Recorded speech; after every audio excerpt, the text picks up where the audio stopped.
Well, hell. Well, that was one way to wrap that up. All right. I mean, it didn't go in ways I thought it would, but it was still well done. It also didn't undermine the darkness of the situation. It didn't like end up being like, oh, well, everything's sugary sweet. It was still pretty dark. It kind of just like went.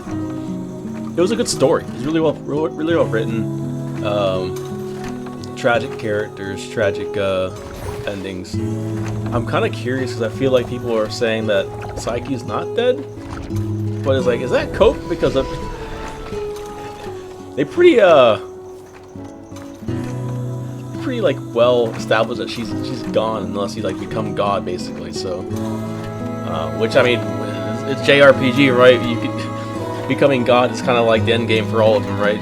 Either you kill God, or you become God, or you do both. But yeah, really cool. I'm enjoying it. It's very solidly written. I don't like how the side quest kind of randomly interrupt your gaming experience.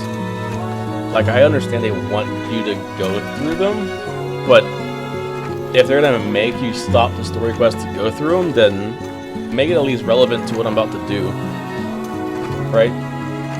And like for instance, one simple thing we could have done, we had to do the fishing mini quest, side quest, right, to unlock fishing. They could have made it so that our little lakeside date with Psyche involved fishing. Easy, right? Very easy. Then it would have made sense why we had to do the side quest first, right? Because then. But like just making me do a fishing side quest to go continue the story where we then don't do anything with fishing, it's a little cognitively dissonant with the gameplay. So my only critique there. Other than that, like the pacing's really good, dialogue's really well written and executed. I really enjoy most of the character like delivery. It's not super slow. Like, it doesn't have gacha-itis where they feel like they get paid by the second. I'm really impressed with Kevin, the NPC's delivery. Like, he kept it snappy, but it kept it, like, natural. I really liked that one. The Psyche thing was definitely a thing. Her design was sick. The boss fight was pretty cool. I'm still getting a handle on, like, the combat and stuff,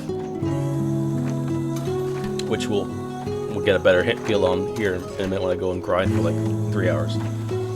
But yeah, I've been enjoying it so far. For patch 1, this has been really great.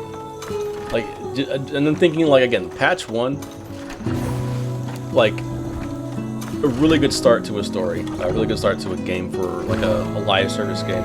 I can't say gacha game anymore because it's not technically gacha for like most of it. It's like optional gacha, but technically all gacha's optional, right? You're supposed to be able to beat most of these gacha games with the 4-star characters. Except for Starville and Genshin. But like, yeah, I'm enjoying it so far. I really want to see where this story is going. The whole dual story thing that they're pushing with the Twilight and the Noctoyager chapters.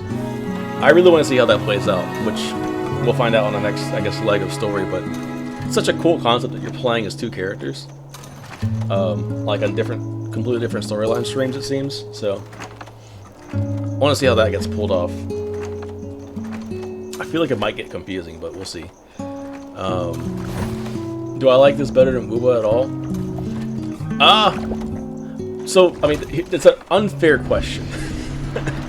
Again, and this, so again, we're comparing patch 1 of this game before it's even been patched to like it's like week 1, right? Still technically of the launch. To Wooba, that's like a year and change deep into like just constant updates, right? So, and it's also a different gameplay style. I don't enjoy this more gameplay style than Wooba. I like the action combat more than the kind of Destiny-esque thing. But I do like that there's a good mix of. I do like it feels more like a shooting game with melee aspects than a melee game with shooting aspects. Which I kind of wish it was more melee than shooting, but kind of like it is what it is. But the systems in the game itself seem really nice. And again, I'm using starter shit, so that could all change when I actually get some good weapons. These are all like the beginner weapons. They don't have any like cool effects or anything. And this is like the character they give you for free, like without having to grind or anything. So it's definitely not as deep combat-wise as like a Wuwa, or like another, like a Ninja Gaiden or like any other kind of action RPG with like whatever. But it's got nice feel to it. I don't like the vertical exploration yet. I feel like they need to tweak it. I don't think long term, I don't think it's even just a me problem. I think long term they need to figure out a better solution for scaling buildings.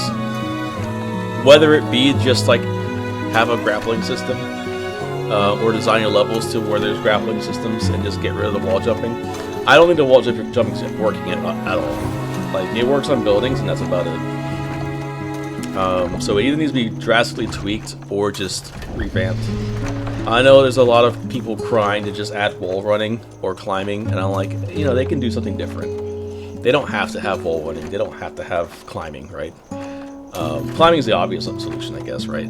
But they can be something different, right? Like a wall hop, but it needs more expression. I think the problem is you don't jump high enough to allow for any kind of expression to begin with. Which granted might fuck up some level design, but I don't think they're really going for that crazy depth of like level design to where you're gated like by puzzles and stuff. It just seems pretty wide open and like, hey, go here, kill all these enemies and this door opens, right? So I think they could afford to have a high like double or triple the wall jump distance, or do it like Metroid, where it pushes you off the wall a little bit and then you gotta dash back towards the wall. I wouldn't mind that, right? It's a little more difficult, yes, but it makes it more engaging. Because right now the way it's designed is you go up a straight wall by just holding the spacebar after you do your initial jump, which again, that's tricky to begin with because you have to jump and then hit jump to start the wall jumping, and then you hold it, and then you just go up the wall in a weird way. Pretty dumb in my opinion. It's got decent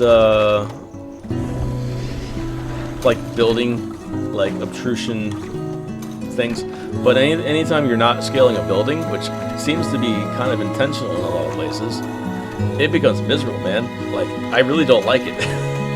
It's the only thing I can say I don't like about the game.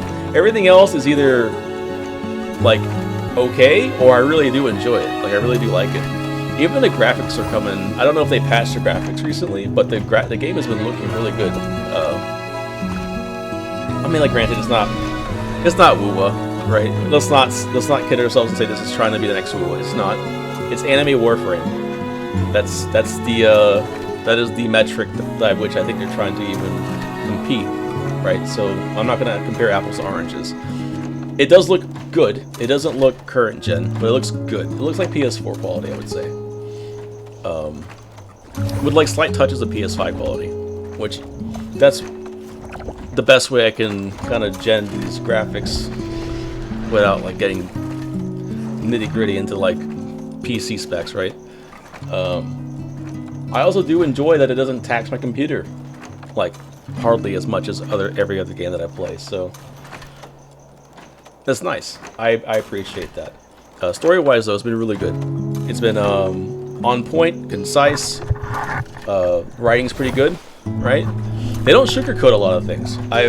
We've seen 1, 2, 3 people die so far. Just straight out in the story. Maybe not even named characters, but like that was a kid that got shot by the fucking police. Like, that's crazy. That's crazy. Just having a fucking kid get shot in broad daylight. Oh, another thing I'm really enjoying. I don't have any proof behind it, but I really do feel like the character alignment system is is having an effect on how you speak, like in dialogue, and not even like in ways you can choose, but like naturally, like the way the characters respond to certain things. Because I think I saw one part where like the character kind of like had a weird animation glitch, and I think that's because it's a dynamic. It was a dynamic line that was being delivered, to where if you had less chaos, you would do something else. But because I'm going straight chaos, like my character's going fucking feral. She's like she's full of piss and vinegar. So I think that's really cool. Whether that's, I think that's really cool.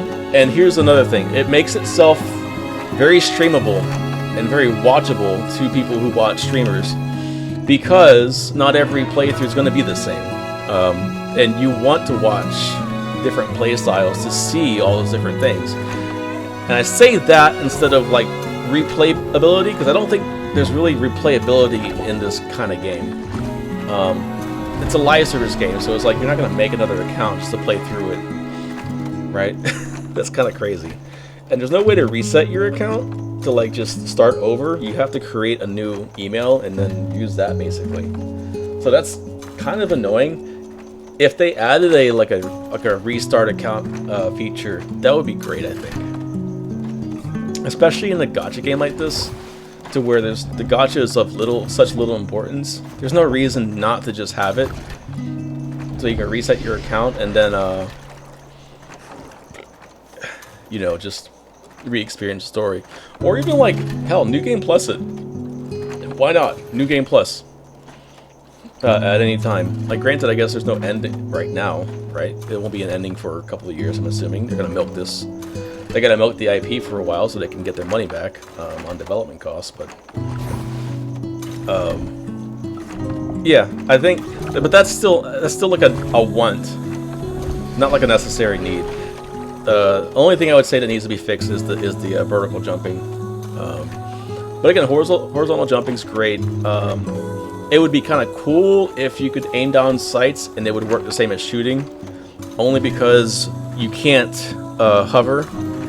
You can't do the shoot glide if you don't have bullets, right? So if you're exploring and you're not killing a lot of things, you'll run out of bullets pretty quickly if you're trying to do the traversal technique. So like, if it is intended strat to be able to do the jump shoot glide, then just make it so you can aim down sights with a button, and then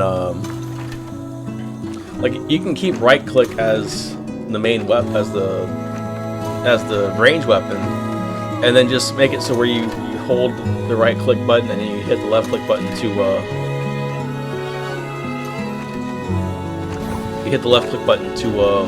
what do you call it? Aim. Right? I think that could be a thing. There's ways they can do it. Other games have done it. There's no reason why you can't have aim down sights. It also would be nice just to kind of do over the shoulder tight camera movement for certain areas. But not like shooting wise. Like I just want to like be able to look at a character dead in the face. But yeah, those are my thoughts. I don't want to make this too long-winded of a wrap up. My thoughts on, I guess, chapter Noctoyager. Jesus Christ! I've unlocked chat. Interesting. Just hit a 120 crit with Lizbel. Oh yeah, good for you, dude. Anyways, good shit. I'm gonna end this one here. Stay tuned for some more grinding and shit. Join us live on Twitch, YouTube, usually Thursdays through Sundays, in the evenings of Eastern time, whatever that means. Enjoy Rebecca's armpit one last time. Everybody stay sketchy on that note, and bye.